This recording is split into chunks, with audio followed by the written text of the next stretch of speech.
Graças a Deus, meus irmãos. Pedido da pastora Márcia, eu quero compartilhar uma palavra para a nossa meditação nessa noite, nesse culto de oração. E espero que essa palavra venha abençoar a sua vida. Bem rápido, assim eu espero. Êxodo capítulo de número 3, que diz assim: Moisés apacentava o rebanho de Jetro, seu sogro, sacerdote de Midian. E levando o rebanho para o lado oeste do deserto, chegou a Horebe, o monte de Deus. Ali o anjo do Senhor lhe apareceu numa chama de fogo, e no meio de uma sarça. Moisés olhou, e eis que a sarça estava em chamas, mas não se consumia. Então disse consigo mesmo: Vou até lá para ver essa grande maravilha, porque a sarça não se queima. Quando o Senhor viu que ele se aproximava para ver, Deus do meio da sarça chamou e disse: Moisés, Moisés. Ele respondeu: Eis-me aqui. Deus continuou: Não se aproxime, tira a sandália dos teus pés, porque o lugar que você está é santo. Eu sou o Deus de seu pai, o Deus de Abraão, de Isaque, o Deus de Jacó. Moisés escondeu o rosto, porque teve medo de olhar para Deus. Então o Senhor continuou: Certamente vi a aflição do meu povo que está no Egito, e ouvi o seu clamor por causa dos seus feitores. Conheço o sofrimento do meu povo, por isso desci a fim de livrá-los da mão dos egípcios, e para fazê-los sair daquela terra, e levá-los para uma terra boa e ampla, terra que mana leite e mel, o lugar do cananeu, do eteu, do amoreu, do ferizeu, do heveu e do jebuseu. Pois o clamor dos filhos de Israel chegou até a mim, também vejo a opressão com que os egípcios os estão oprimindo. Agora venha, e eu enviarei a Faraó para que você tire do Egito o meu povo, os filhos de Israel. Então Moisés perguntou a Deus: Quem sou eu para ir a Faraó e tirar do Egito os filhos de Israel? Deus respondeu: Eu estarei com você, e este será o sinal que eu enviei. Depois que você tiver tirado o povo do Egito, vocês adorarão a Deus neste monte. Moisés disse para Deus: Eis que quando eu for falar com os filhos de Israel, lhes disser: O Deus dos seus pais me enviou a vocês, eles vão perguntar: Qual é o nome dele? Então, o que eu lhe direi? Deus disse a Moisés: Eu sou o que sou. Disse mais: Assim você dirá aos filhos de Israel: O eu sou me enviou a vós. Amém? Bom, meus irmãos, o que nós podemos aprender? Eu estava pedindo ao Senhor uma palavra para que pudesse compartilhar com os irmãos nessa noite, e diante de tudo que nós estamos vivendo, Deus me levou a esse texto sobre o chamado de Moisés. E algumas coisas interessantes nesse texto. O texto é bem rico em detalhes, não vai dar para a gente falar de todos. Mas os irmãos conhecem a história. Moisés, depois de crescer no Egito, mata um egípcio e vai para o deserto. Passa 40 anos no Egito, depois passa 40 anos cuidando das ovelhas no deserto, na casa de Jetro, seu sogro. E certo dia Moisés está passeando, apacentando as ovelhas. Um dia comum, um dia qualquer, Moisés está apacentando aquelas ovelhas e de repente ele olha e vê uma sarça. E a primeira lição que eu aprendo nessa palavra, que nós podemos tirar uma lição para nossas vidas, é que é um dia qualquer, como qualquer outro dia. Para Moisés era só mais um dia que ele estava apacentando as ovelhas. Só que para Deus não era só mais um dia, para Deus era o dia. E o que eu aprendo com o Senhor é que Deus realiza coisas sobrenaturais em dias normais ou em dias comuns. Nós temos o péssimo costume de às vezes determinar, né? Hoje é o culto da vitória, hoje é o culto da libertação, hoje é o culto do milagre. Como se Deus estivesse preso àquilo ali. Então Deus só opera milagre na quarta, porque a quarta é a quarta do milagre. Então Deus só liberta na sexta, porque a sexta é a sexta da libertação. Não, irmãos. O nosso Deus é o Deus da segunda, da terça, da quarta, da quinta, da sexta, do sábado e do domingo. Deus é poderoso para libertar o endemoniado num culto de escola dominical. Deus é poderoso para batizar com o Espírito Santo numa reunião entre amigos, conversando sobre ele. Porque Deus faz coisas comuns em dias, Deus faz coisas sobrenaturais em dias comuns. Então a primeira coisa que nós precisamos entender da parte de Deus: não espere, irmãos, um holofote. Não espere um outdoor dizendo hoje é o dia do seu milagre. Hoje é o dia da sua vitória. Hoje é o dia que as coisas vão acontecer. Não. Apenas sirva a Deus no seu dia a dia. Sirva a Deus na sua casa, sirva a Deus no seu trabalho, sirva a Deus no meio da tua família, sirva a Deus na maneira de lidar com seus filhos, com o seu marido, com a sua esposa. Porque num dia comum, numa atitude comum, Deus pode realizar coisas sobrenaturais. Talvez o que você está buscando da parte de Deus, você determinou, vai ser daqui uma semana, vai ser daqui um mês, vai ser quando esse vírus acabar, e Deus está dizendo, vai ser no meu tempo e na minha hora. Aleluia! Não importa se é de dia, se é de noite, se é domingo ou se é feriado. A prefeitura da cidade fecha os feriados. Qualquer fórum fecha aos fins de semana, mas o Deus que está sentado no alto e sublime trono não tem hora para ele trabalhar, porque o próprio Senhor disse, aleluia, louvado seja o nome do Senhor, que ele não se cansa nem se fadiga, aleluia, num dia comum. A Bíblia diz que Eliseu estava certa feita passando por Sunem, quando a mulher sunamita olhou e disse para o seu marido, vamos pousar ele na nossa casa? Era um dia comum, que aquela mulher teve a atitude de pousar o profeta. E naquele dia comum, numa atitude comum, através do profeta, Deus visitou a vida daquela mulher e ela deu luz a um filho. Então, meu irmão, eu aprendi uma coisa com Deus, que todo dia pode ser o dia. Acorde amanhã, durma hoje, dizendo assim, pode ser hoje. Porque Deus realiza coisas sobrenaturais em dias normais. Aí Moisés vê uma sarça. O tempo vai embora. Moisés vê uma sarça. E essa sarça, ela fala muito do chamado de Moisés. Por quê? Porque a sarça é uma planta, uma árvore, um arbusto, na verdade, que aqui em algumas regiões do Brasil tem um arbusto muito semelhante que é conhecido pelo nome de jurema. É um arbusto comum. No deserto era comum, não dava fruto. Então era um arbusto insignificante, vamos dizer assim. Um arbusto qualquer. Que naquele dia comum, Deus resolveu descer fogo sobre aquele arbusto. Resolveu encher aquele arbusto da glória dele. Sabe o que Deus está ensinando para Moisés? Moisés, você é como a sarça. É insignificante, é comum. Porque igual a você, tem um monte. Só no mundo há mais de 7 bilhões de pessoas. Só que o que Deus estava mostrando para Moisés é o seguinte, apesar de você ser comum, de encontrar como você, pessoas igual você em qualquer lugar, o que vai te fazer diferente é que eu vou te encher da minha glória. Meu irmão, para com esse complexo de inferioridade. Ah, eu não sei falar direito. Ah, porque eu não tenho muito estudo. Ah, porque minha família é assim. Ah, porque o histórico da minha casa é desse jeito. Ah, porque na minha vida Deus não vai fazer porque eu sou insignificante, meu irmão. A Bíblia diz que Deus escolhe as coisas loucas para confundir as sábias. Deus tem prazer em pegar a gente insignificante e encher da glória dele. Sabe por quê? Porque quando você é cheio de virtudes, você corre o risco de se vangloriar nas suas virtudes. Mas quando você se depara com seus defeitos, você reconhece que só faz o que faz por causa da glória de Deus.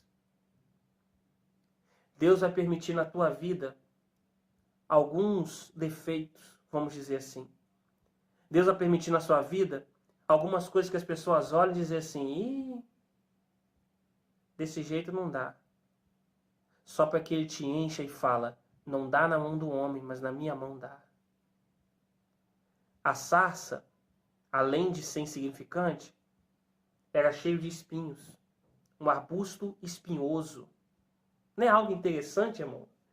Deus enche de fogo um arbusto espinhoso. Agora, seja sincero comigo. Eu queria poder estar vendo o seu rosto nesse momento. Você é muito espinhoso, né, irmão? Eu sou espinhoso. Eu não sei se já aconteceu contigo, mas já aconteceu comigo. De eu olhar para o espelho e falar, o que Deus viu em mim para me escolher? A gente é espinhoso, irmão. Às vezes, do nada, a gente espeta os outros. Nós somos espinhosos. Só que quando a glória de Deus desceu sobre aquele arbusto, seus espinhos não ficaram em evidência. Sabe o que é isso? Quando a glória de Deus desce sobre a vida de alguém, o caráter é transformado e mudado. Então, meu irmão, se tem algo em você que precisa ser mudado, sabe o que você está precisando? É da glória de Deus. É de clamar na oração. Porque aonde a glória desce, o espinho é tirado. Isso me lembra muito a acácia. A madeira de acácia, a madeira que Deus escolheu para fazer o tabernáculo. Sabe por quê? Porque a madeira de acácia é uma madeira que ninguém queria trabalhar nela. Porque a madeira de acácia ela é cheia de nódulos. Ela é cheia de curvatura. É uma madeira que nenhum artesão escolheria a madeira de acácia para trabalhar. Porque não é uma madeira fácil de trabalhar. É difícil. E ela é cheia de defeitos naturais. Mas Deus fala com Moisés que ele ia encher 2 homens do espírito dele e eles iam trabalhar na madeira de acácia e da madeira de acácia ia fazer o tabernáculo. A madeira de acácia é igual eu e você. Sabe por quê? Ninguém escolheria a gente para trabalhar com a gente. Segunda coisa, nós temos muitos defeitos, irmão. Muitos defeitos. Só que Deus, aleluia, o Todo-Poderoso, olhou do céu e disse assim, Wesley não serve para os homens. O Wesley não serve para as pessoas, mas serve para mim. Eu quero Wesley. E Deus escolhe a madeira de acácia e enche 2 homens do espírito dele para trabalhar a madeira de acácia. E sabe o que ele faz para que os defeitos da madeira de acácia não apareçam? Ele manda cobrir ela de ouro. E quando as pessoas olham para aquela madeira, não enxergam mais os defeitos, só enxergam o ouro. Sabe o que é o ouro na nossa vida? É o Espírito Santo. Sem ele, as pessoas olham e dizem assim, não presta, não dá, não tem jeito, é ignorante, é sem graça, é sem jeito, é assim, é assado. Aí Deus fala, eu escolhi, agora eu vou encher do meu Espírito. Quando as pessoas olham agora para nós, já não vê os defeitos, só enxergam a glória e a presença de Deus. Aleluia. Vamos prosseguir, que o tempo já está indo embora. Quero terminar logo, para não enfadar vocês. Deus chama Moisés. E quando Moisés chega diante de Deus, Deus vira da sarça e fala assim com Moisés, Moisés, tira a sandália dos teus pés, porque o lugar que estás é santo. Segundo alguns historiadores, a sandália de Moisés ainda carregava o símbolo do Egito, que era um sol. O Deus do Egito é representado por um sol, um dos deuses do Egito. E a sandália de Moisés carregava esse símbolo. Então quando Deus fala com Moisés, Moisés, tira a sandália dos teus pés, Deus está falando, Moisés, o que eu tenho na sua vida exige exclusividade. Meu irmão, é impossível servir a Deus e não ser exclusivo dele. Por isso que Pedro vai dizer na sua carta, primeira carta de Pedro, capítulo número 2, verso 9, ele diz assim, vocês, porém, são a geração eleita, o sacerdócio real, a nação santa, o povo de propriedade exclusiva de Deus. Deus não aceita te dividir com ninguém. Não tem como eu falar que de manhã eu sou de Deus e à tarde eu fazer aquilo que não agrada a Ele. É importante a gente desmistificar, que eu não sei se vocês já ouviram, mas já ouvi muita gente dizer assim, porque na minha vida secular, meu irmão, uma vez que eu aceitei a Jesus, não existe mais vida secular. Porque as pessoas separam vida secular e vida religiosa, como se fosse 2 vidas. Eu tenho uma vida só.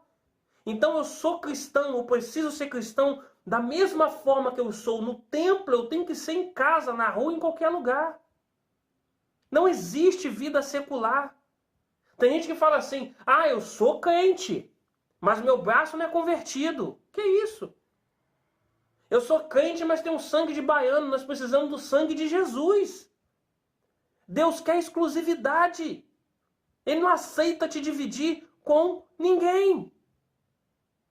Ele quer que você seja somente dele. O ímpio não lê Bíblia, o ímpio lê vida. Tem crente que não lê Bíblia, quanto mais o ímpio. O ímpio quer olhar para a minha vida e ver uma Bíblia ambulante. O ímpio quer olhar para a minha vida e dizer, lá vai uma Bíblia viva. Escuta, meu irmão, isso é muito sério. Você pode ter 2 empregos. Você pode ter 2 salários. Você pode ter 2 cursos, você pode ter 2 faculdades, mas jamais você poderá ter 2 deuses. Ou serve a Deus, ou serve a Baal. Deus está dizendo para você, aproveita essa quarentena para se tornar exclusivo meu, exclusiva minha. Comece a fazer uma busca na sua casa e perceba se é algo que não glorifica a Deus. Porque Deus não quer ser o Deus do seu armário, se não for o Deus do seu guarda-roupa. Porque quando eu visto uma roupa, eu tenho que me perguntar se essa roupa glorifica o nome de Deus ou se envergonha. Deus não quer ser o Deus do seu armário e não ser o Deus da sua TV, do seu computador. Jó disse assim, eu fiz um acordo com os meus olhos para não cobiçar mulher alguma. Seja exclusivo, meu irmão. Seja exclusivo. Tira a sandália dos seus pés. Aí Deus chega para Moisés. Moisés chega a seu Senhor. E Deus fala, Moisés, eu vi a aflição do meu povo. Eu sou o Deus de Abraão, de Isaac e de Jacó. Sabe o que Deus está dizendo para Moisés? Eu sou o Deus da história. Sabe o que significa, meu irmão? Deus tem o controle de tudo nas suas mãos. A gente está vivendo um tempo de coronavírus, né? De Covid-19. E muita gente fica assustada. Eu também já fiquei muito assustado. Só que nós precisamos tomar cuidado com uma coisa. Deus não perdeu o controle. Quando Isaías teve a visão no capítulo 6, ele disse assim, no ano que morreu o rei Uzias, eu vi o Senhor o quê? Assentado no alto e sublime trono. E naquela tradição, naquele período, todo rei tomava decisões assentado. Nenhum rei tomava decisão em pé. Quando algum decreto tinha que ser anunciado, algum documento tinha que ser assinado, era sentado. Porque sentado é símbolo de autoridade e governo. O que Deus está dizendo é que eu não perdi o governo. Meu irmão, grava uma coisa no seu coração. Eu e você estamos de quarentena. Deus não. E outra coisa. Coronavírus não está no trono. Deus está. Grava isso no seu coração. Aleluia. A cruz está vazia. O túmulo está vazio. Mas o trono está cheio. Cristo não entra em crise. Ele tem o controle da minha e da tua vida. Salmo 139, ele diz assim. O salmista está dizendo, no Salmo 139, que cada dia dele foi escrito quando ainda nem um dia dele ainda existia. Que Deus já tinha determinado, Deus já tinha escrito todos os dias da sua vida. Louvado seja o nome do Senhor. Salmo 139. Me perdi no versículo. Mas Salmo 139. Depois eu encontro, irmãos. Anotei aqui, mas sumiu. É assim mesmo. É falta de costume. Mas o salmista diz que cada dia meu foi escrito, sem que nenhum dele ainda havia. Sabe o que é isso? Jeremias vai dizer assim, Jeremias 30, que Deus nos amou com amor eterno. Deixa eu te falar uma coisa, irmão. Você não é fruto de um acidente. Deus, ele tem a história da sua vida nas mãos dele. Você nasceu com um propósito. Quando Deus chamou Jeremias, ele disse assim, desde a mar te santifiquei, as nações te dei por profeta. O que Deus estava dizendo para Jeremias era o seguinte, eu precisava de um profeta, por causa disso você nasceu. Porque, irmãos, para o homem, muitas das vezes, para o homem, primeiro vem a vida e depois vem o propósito, não é assim? Você nasce, cresce e agora você decide qual é o seu propósito. Com Deus não é assim. Com Deus primeiro surge o propósito, para depois vir a vida. Com Deus é mais ou menos assim, eu preciso de um profeta, vou fazer nascer o Wesley. Eu preciso de um pastor, de uma pastora para o ano tal, na cidade tal, no lugar tal. Então eu vou fazer nascer a pastora Márcia. Você não nasceu de um acidente, você foi um projeto e um propósito de Deus. Aleluia. Eu sou o Deus da história. Vamos lá, vamos prosseguir, porque eu tenho que dar o tempo aqui, 25 minutos. Deus fala com Moisés assim, Moisés agora vai arrumar uma desculpa para Deus. Senhor, quem sou eu para ir lá livrar? Irmãos, Deus é tremendo. Quando Moisés pergunta assim, quem sou eu? Deus fala assim, Moisés, eu serei contigo. O que Deus está falando com Moisés é, Moisés, não importa quem você é, o que importa é quem vai estar com você. Não é assim, irmão? Às vezes a gente se acha tão incapaz, tão sem condições de realizar algumas coisas. E o segredo não é o preparo. O preparo faz parte, mas o segredo é estar com Deus. Se você estiver com Deus, quando Deus chamou Josué, ele disse assim, Josué, aonde pisar a planta dos teus pés, eu te darei. O que Deus estava falando para Josué é que, Josué, a bênção não está no lugar, a bênção está em você. Aonde você chegar, o lugar vai ser abençoado por causa da bênção que eu coloquei sobre a tua vida. Por isso que Davi disse assim, ó, ainda que eu andasse pelo vale da sombra da morte, eu não temeria. Por quê? Porque eu sou rei? Porque eu sou Davi? Porque eu derrubo gigante? Não. Porque tu estás comigo. Aleluia. O segredo da tua vitória não está na sua habilidade. Sabe por quê, irmãos? Vai ter momentos na sua vida. Escute, não estou fazendo apologia à falta de estudo. Preste atenção. Vai ter momentos na sua vida que a experiência não vai contar. Vai ter momentos na sua vida que os seus diplomas não vão valer de nada. Vai ter momentos na sua vida que o seu título não vai adiantar de nada. Vai ter momentos na minha e na tua vida que a única coisa que vai fazer diferença é a fé. A fé de que Ele está comigo. Você nunca se perguntou como é que pode Pedro, sendo pescador, quando sai do barco e começa a afundar, por que Pedro não nadou até o barco de volta, irmão? Que pescador que não sabe nadar?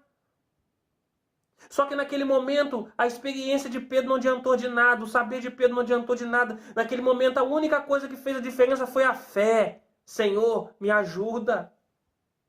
Deus está dizendo, eu estou te levando a um novo nível de fé.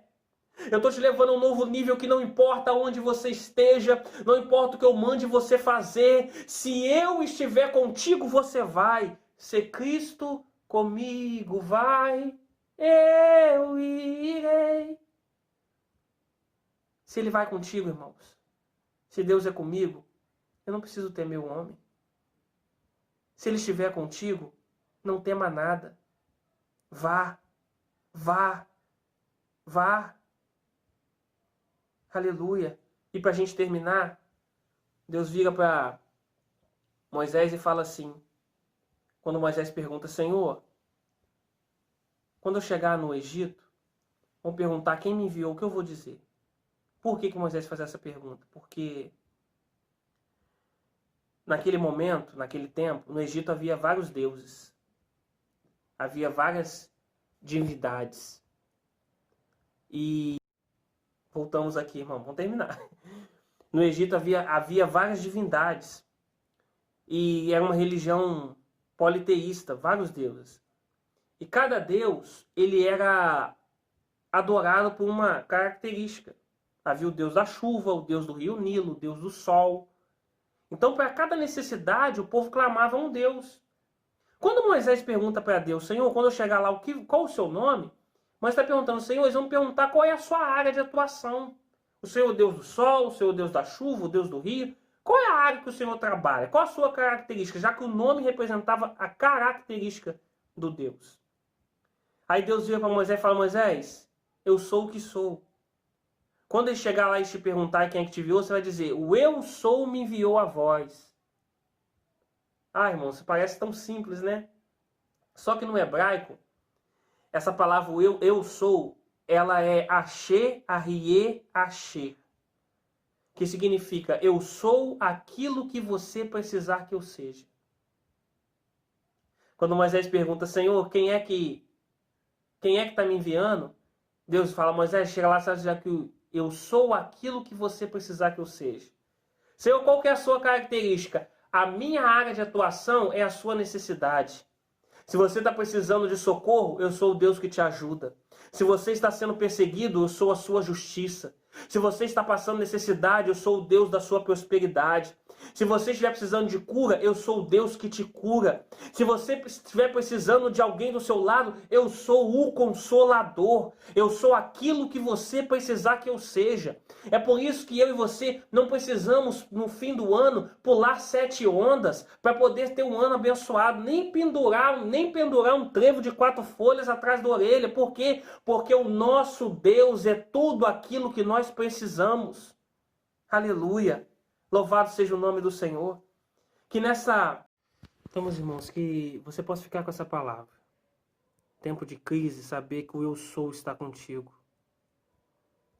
Aproveita esse momento que você está recluso.